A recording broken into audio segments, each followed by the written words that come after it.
Hello everyone, I'm Alex Dykes, and this gorgeous car is the 2014 Mazda 3 5-door hatchback. Now I know it has been some time since I promised a full review on the 2014 Mazda 3, and I'm sorry it's taken this long, but let's dive right on in. Up front, Mazda has ditched their smiley face on the outgoing Mazda 3 for this incredibly attractive front end that's been borrowed from the Mazda 6. I think that the proportions and the overall shapes going on fit the Mazda 3 even better than the Mazda 6. And I think the Mazda 6 is one of the most attractive mid-sized sedans available. This is definitely a sharp departure from Mazda's former smiley-faced design theme that you saw on the outgoing Mazda 3. Some interesting options available in the Mazda 3, if you're willing to pay for them, are HID headlamps as well as radar cruise control. The radar cruise control module is well hidden into the front end of the Mazda 3 if you choose that option. These are options that you really don't find in any other compact sedan that competes directly with the Mazda 3 in the mass market segment. In many ways, however, the Mazda 3 competes with vehicles outside this mass market segment that you would normally associate with the Mazda 3. So while the sedan definitely does business with the likes of the Toyota Corolla and the Honda Civic, the Mazda 3 5-door, especially in its upper-level trims, can also be easily compared to something like a Lexus CT200H, a Volkswagen Golf. Of course, there's also that Ford Focus titanium model. And now that Volvo doesn't have anything in this particular category, this is also a good alternative for people out there that miss their Volvo S40, their V50, or even that C30 hatchback. The Mazda 3 isn't just a pretty face, it also has a very attractive side profile, and it reminds me a great deal of the BMW X1. It's a very good thing to be reminded of.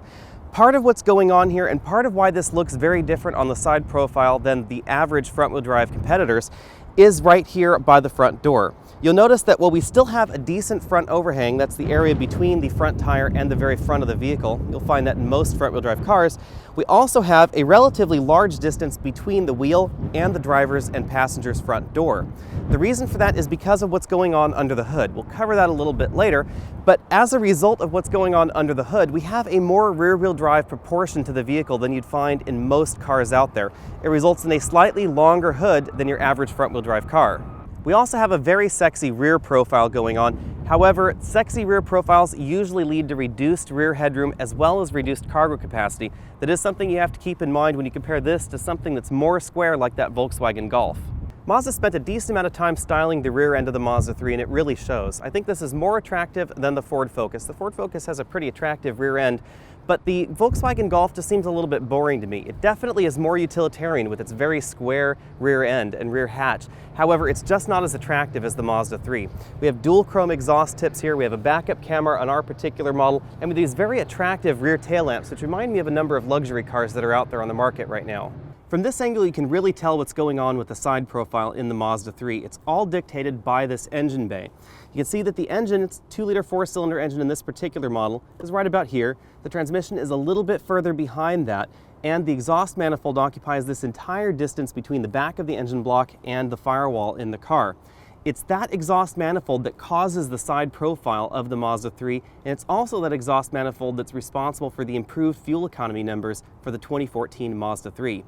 I'm not going to bore you with all the technical details of that exhaust manifold. You can definitely Google that online, but it has to do with the way exhaust gases are scavenged out of the engine.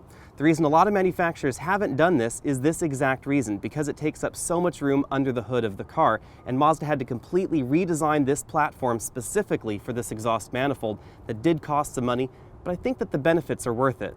As I said, this is a 2-liter 4-cylinder engine, produces 155 horsepower and 150 pound-feet of torque, which is a fairly healthy number. You can either get a 6-speed manual transmission or a 6-speed automatic transmission with this engine. Fuel economy numbers start a very high 29 miles per gallon city and 40 highway in the manual transmission, which is the one we're looking at right here. And if you get the automatic transmission, you actually get 1 more mile per gallon in the city and you don't take a highway hit. The excellent highway numbers are all down to Mazda's revised torque converter design, which is now capable of locking up around 80 to 90% of the time versus a standard automatic transmission, which spends a lot less time in lockup mode. That reduces a lot of the losses that go on in a regular automatic. You can opt for a 2.5-liter 4-cylinder engine in certain trim levels of the Mazda 3, and that produces 184 horsepower and 185 pound-feet of torque. If you go for that, you can't get the 6-speed manual transmission anymore. You can only get that 6-speed automatic, and fuel economy does drop by 3 miles per gallon across the board to 27 on the city and 37 on the highway. That 2.5-liter engine is also available with Mazda's IE-Loop regenerating capacitor system. It's more of a regenerative braking system rather than a mild hybrid system, but it does cause fuel economy to go up by 1 mile per gallon in the city and 1 mile on the highway as well. If you're looking at the spec sheets, the Mazda 3 produces less horsepower than the Ford Focus or certain trims of the Volkswagen Golf. However, this is about 200 pounds lighter than a Ford Focus, about 300 pounds lighter than a Volkswagen Golf, and 350 pounds lighter than a Lexus CT200H. Front seat comfort in the Mazda 3 is good, but I do rank the current generation Honda Civic just a little bit higher for my body shape. We do have a tilt telescoping steering column with a decent range of motion, and our particular tester has the optional 6-way power driver's seat. It is important to note this is not quite as adjustable as an 8-way power driver's seat because I can't independently raise and lower the front of my seat bottom cushion. There are 4 different seat trims available. There's a base cloth trim, an upgraded cloth trim, there's this leatherette trim that you'll find in many of the Mazda 3s out on the lot, and only if you opt for that very fully loaded 2.5-liter model do you get real leather inside your Mazda 3. Rear seat comfort in the Mazda 3 is excellent. We have a little bit more legroom than you find in either the Golf or the Focus. However, we do have a little bit less headroom because of the sexy side profile of the Mazda 3. If I scoot over to the right side of the car, this front seat is all the way back in its tracks, suitable for a larger passenger, and I still have about an inch of legroom left there. That's definitely more than you'll find in either the Golf or the Focus. Overall, the rear seats have a fairly upright posture, which makes them a little bit more comfortable for longer car trips, but the seat bottom cushion is a little bit close to the floor for adults. Sitting in this middle seat, it's obvious that the Mazda 3 is a little bit wider than both the Golf or the Focus. It means it's going to be easier to fit child seats in the rear or put 3 adults across the back. If you want to know more about how child seats fit in the Mazda 3, then just go ahead and click that banner at the bottom of your screen to click on over to our child seat review of this car. In the middle seat, I do have just a little bit of headroom left, not much. My hair is definitely brushing the ceiling, and a taller person couldn't fit in this middle seat very well. As you'd expect from a practical hatchback, the rear seats fold in a 60/40 folding fashion, and they fold almost completely flat with the cargo area in the back. Taking a more in-depth look at the interior, you'll find height-adjustable seat belts and these attractive leatherette seats. It is difficult to tell whether these are leather or leatherette for most people, but again, leather is not available except in the high-end trim of the Mazda 3. We have plenty of soft touch plastics happening across the cabin, soft touch dashboard right up here, which is very attractive, and you'll find harder plastics lower in the dashboard like you'll find in just about every other compact car in this segment. We have a fairly good sized glove box right there, but that kind of makes up for a lack of door storage. You'll notice just one little bottle pocket right there, as well as a fairly small center armrest, which we'll take a look at in a bit. Our tester has this optional and very attractive LCD infotainment system nestled right into the dashboard. It kind of looks like a tablet computer that's been grafted onto the dashboard. A lot of people find problems with that, but I think it's actually relatively attractive. It's definitely a design element that's worked well for BMW so far. Rather unfortunately, if you don't get this particular screen, so if you do get the base 2 models of the Mazda 3, then you end up with something that looks kind of like a 1980s boombox. It's like regular old radio controls mounted in that same pod. Below that you find 2 air vents, and then below that you'll find the heated seat controls as well as the dual zone climate control, and we have a single slot CD player right there. As I said, we're in a manual transmission model, so logically we have a manual transmission shifter right here in the center console. Below that you'll find the controls for the infotainment system. This is sort of an iDrive-like knob. It moves up and down, side to side, rotates around, and pushes down to select. We have direct access buttons to home, navigation, our music. We have a back button, a favorite button, and this is the power and volume knob, which is vaguely Audi-esque. If you want to know more about the infotainment system, go ahead and click that link at the bottom of the video. Right over here we have 2 large cup holders. These were able to accommodate the largest American-style takeout sodas. However, they do tend to bump into each other just a little bit. We have a fairly small compartment in the center armrest, even though this is a front-wheel drive vehicle. It is a little bit deeper than it may look in the video, but it's not terribly big. This is where you'll find the map secure digital card for the navigation system right there. You'll also find your auxiliary input and 2 USB ports, as well as a 12-volt power port. Moving out from the instrument cluster, our model has this very attractive leather-wrapped steering wheel with definite sport grips right up here and contrasting stitching around the inside. It's a 3-spoke variety, which is definitely my preference.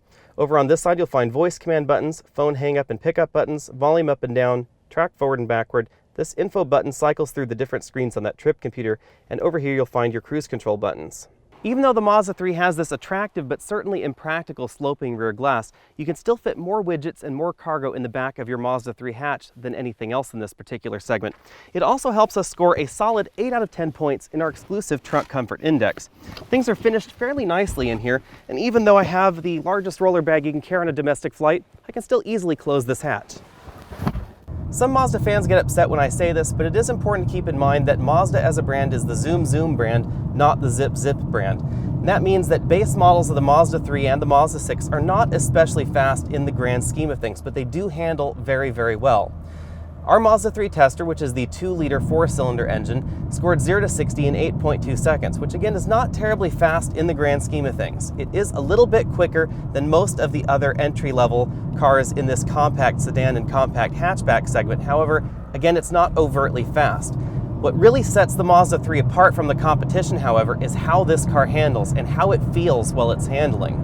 The Mazda 3 suspension is incredibly well sorted. It never feels unsettled over large potholes, rough pavement, off-camber corners, etc. The Mazda 3 just feels very, very connected to the road. Part of that connectedness is the way that Mazda designed the steering system in this Mazda 3. They made some significant changes to improve the way that the steering feel is communicated back to the driver. So even though the Mazda 3 has electric power steering, we actually have a surprising amount of feedback and a surprising amount of feel in the steering. This feels much more like a traditional hydraulic power-assisted steering rather than the modern electric power steering that we get in just about every brand that's out there on the market. Anecdotally, I'm told that this front suspension setup may result in increased front tire wear, but I haven't really been able to prove that. So if you know anything about that, or if you've read anything about that, be sure and comment in the comment section down below and let me know. The Mazda 3 is without a doubt the most fun compact car out on these winding mountain roads. While I really like the way the Civic Si feels out on the road as well, the steering feel doesn't feel as connected as the Mazda 3, and that's even in the regular Mazda 3 versus that sporty Civic Si. It's the dynamic ability as well as the feel of the Mazda 3 out on the road that helps this car compete not only with those mass market entries, but certain near luxury entries as well. This feels more connected to the road than something like an Acura ILX, the Volvo C30 that's no longer made, definitely more connected to the road than the Lexus CT200H as well. This even is a very good alternative to the Audi A3, and in some ways I prefer the way that this Mazda 3 feels to the Audi A3. The Mazda 3 is just that kind of car that feels like it's encouraging you to drive it quicker around every corner. Mazda's 6-speed manual transmission has that same feel that we've expected out of Mazda. It has very crisp engagement feel, and it has a very linear clutch pedal. It doesn't feel grabby, and it doesn't have that very digital feel that you get with certain other clutch pedals in the economy segment. Thanks to the gear ratios in this 6-speed manual transmission as well as the Skyactiv engine, we've been averaging an impressive 29 miles per gallon even driving this car on these winding mountain roads like we have been.